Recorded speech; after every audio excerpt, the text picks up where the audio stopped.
आपको एक ऐसी कहानी सुनाने जा रहे हैं जिसे सुन के आप डेफिनेटली इंस्पायर होंगे। तो वीडियो को अंत तक सुने और ध्यान से सुने। एक बार की बात है जब एक बड़ा सा बिजनेसमैन अपनी गाड़ी में एक गांव की तरफ जा रहा होता है। उस गांव में उसने बहुत ही सारी जमीनें खरीद रखी थी।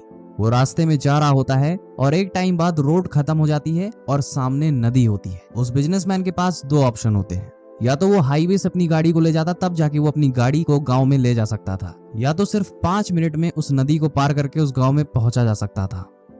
अब जैसा कि आप सबको पता है कि कोई भी इंसान जो कामयाब है वो अपना समय बर्बाद नहीं करना चाहेगा। वो जो बिजनेसमैन होता है वो डिसाइड करता है कि मैं इस नदी को नाव से ही पार करूंगा, ना कि अपनी गाड़ी से, क्योंकि इसमें बहुत ज्यादा टाइम लगेगा और मेरे पास टाइम ही नहीं है।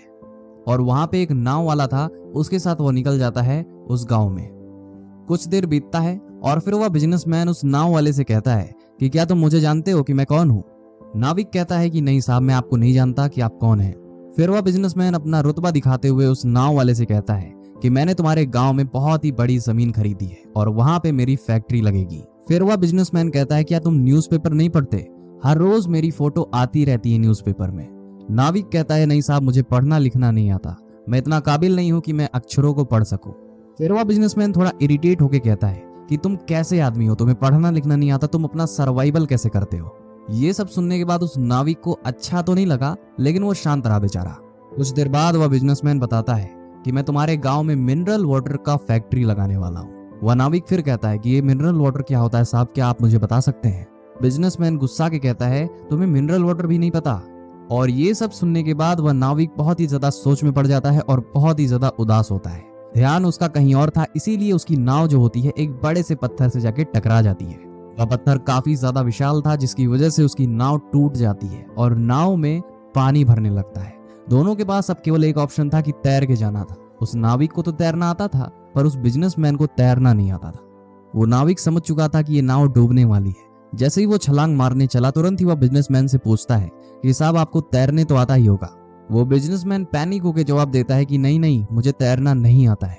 वो नाविक फिर कहता है उस बिजनेसमैन से कि आपकी जिंदगी फिर किस काम की? वो बिजनेसमैन उससे रिक्वेस्ट करते हुए कहता है कि मुझे भी अपने साथ ले चलो, मुझे तैरना नहीं आता है, मैं डूब जाऊंगा। वह नाविक फिर उसे संतावना देता है कि अरे साहब आप घबराइए मत, मुझे तैरने के साथ साथ लोगों को बचाने भी आता है, तो मैं आपको सुरक्षित गांव में पहुंचा दूंगा। उसके बाद वो नाव वाला उस बिजनेसमैन को सुरक्षित उसके डेस्टिनेशन पे पहुंचा ही देता है। वो बिजनेसमैन उसका शुक्रिया अदा करके और उसके सामने शर्मिंदा होकर वहां से चला जाता है, क्योंकि उस बिजनेसमैन को एक लाइफ लेसन मिल चुका था, जो कि आपको भी जानना चाहिए। हमें किसी का मजाक नहीं उड़ाना चाहिए, क्योंकि इस दुनिया में ऐसा कोई भी नहीं है जिसे कुछ भी ना आता हो। हर कोई अपने काम में माहिर होता है। दोस्तों, अगर आपको ये स्टोरी पसंद आई हो तो ऐसी और स्टोरी सुनने के लिए आप सब्सक्राइब कर सकते हैं मोटिवेशन लाइन को। और अगर आप हमें इंस्टाग्राम पे सुन रहे हैं तो आप हमारे पेज को फॉलो कर सकते हैं।